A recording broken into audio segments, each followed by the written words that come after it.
Hey, welcome to my devlog. My name's Dustin, and today I'll be discussing the progress I've made on an all-new project that I've been working on.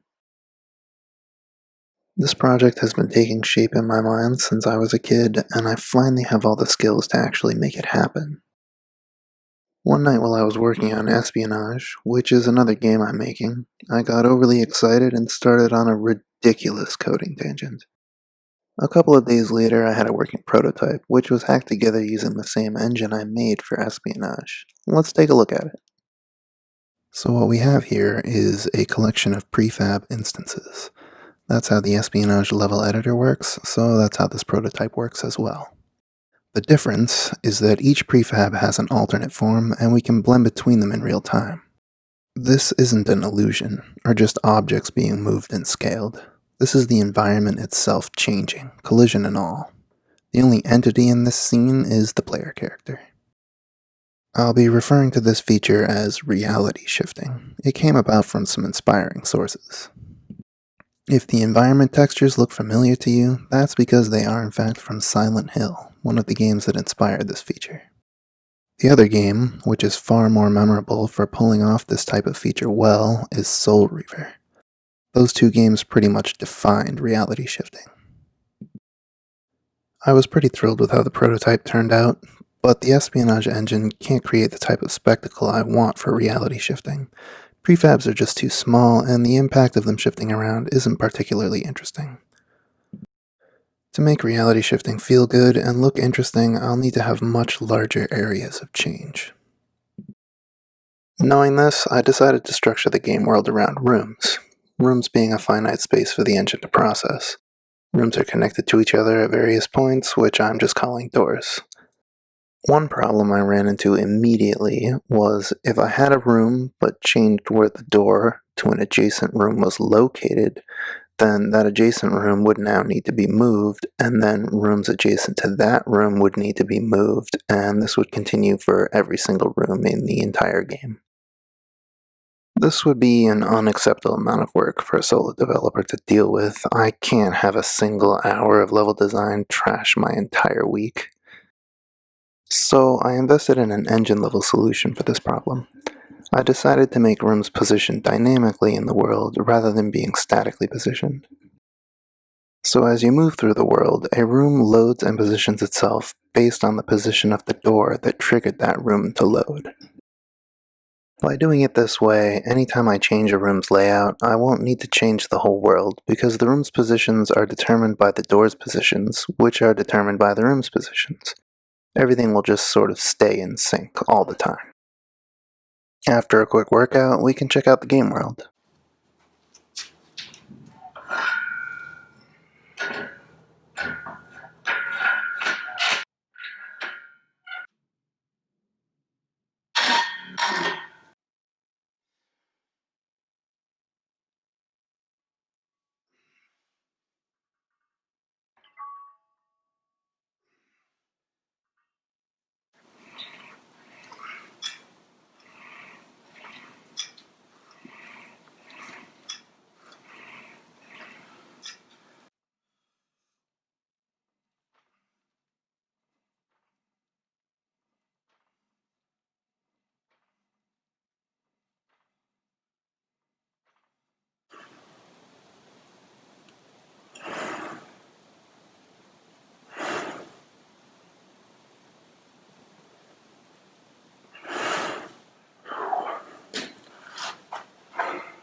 Alright, we're back. So this is going to be a third-person action-adventure game. It's one of the hardest genres to make, so naturally I'm really excited about it. Wouldn't be much fun if it were easy, right? I went with a realistic art style. The narrative is going to be a drama, so I think some moody realism will fit the game well. It's very bright and flat right now, and that's because I'll be using dynamic lighting. Because reality itself can change in this game, using baked lighting would create artifacts during transitions and generally reduce the believability. With dynamic lighting, I'll be able to include the lights in the transitions by fading them in and out, moving them, or changing their color. It'll be a lot of extra work, but I think it'll make for a better experience. Watch for a future video on that. I'm going for a retro feel, so the game world is low resolution, and I've added a draw distance fog. The engine will also be drawing the user interface at the display's native resolution, so text and icons will always appear sharp and be effortless to read. I want the game to feel retro, but still be sort of modern. Anyway, let's take a look at some reality shifting. These are just tests, but you can easily imagine the possibilities. The first type of transition I tried was hiding pathways. I really don't like this, but it was a good test. It's sort of insulting to the player to just have the transitions reveal ways you can move around the world. I really want it to be a little bit more complicated than that and actually make you think. If you watch closely, you'll notice that her movement speed and her jumping height actually change depending on which reality she's in. I've already thought about what kind of gameplay I want this to be, but my current thinking involves making 3 to 5 different realities, and that turns out to be just an enormous amount of work, so I'm still thinking about it. The basic concept would be you unlock the ability to enter a reality. In that reality, you gain the ability to move or perform different actions. And as you gain proficiency in those actions inside that reality, you gain the ability to use those actions in other realities, such as the real world.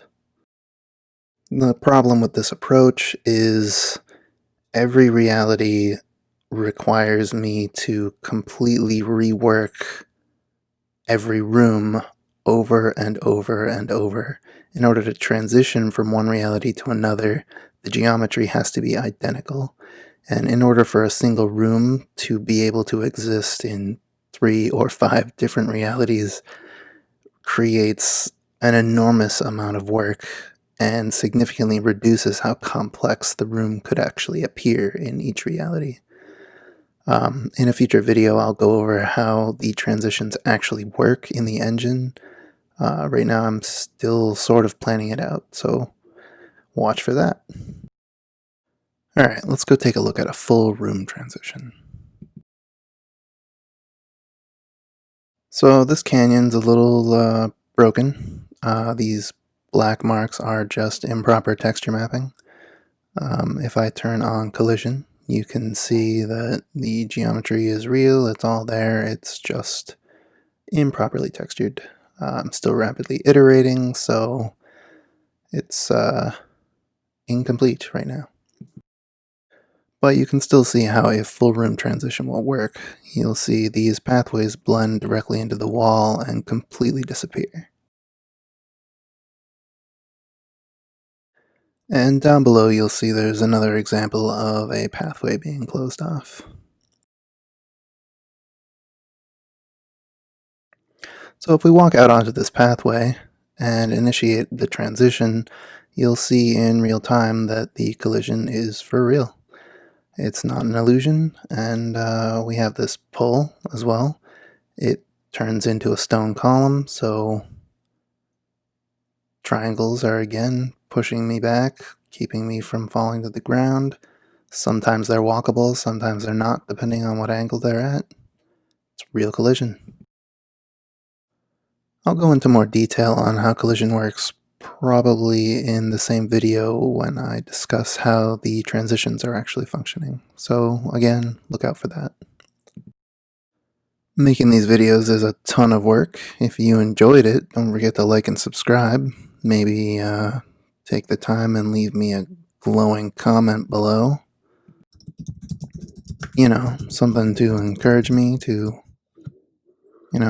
be happy and stuff. And if you know a person or group that might enjoy this video, toss a link up on their Discord. It would really help me out. But that's it for this video. Stay motivated, kill your lifts, and I'll see you next time.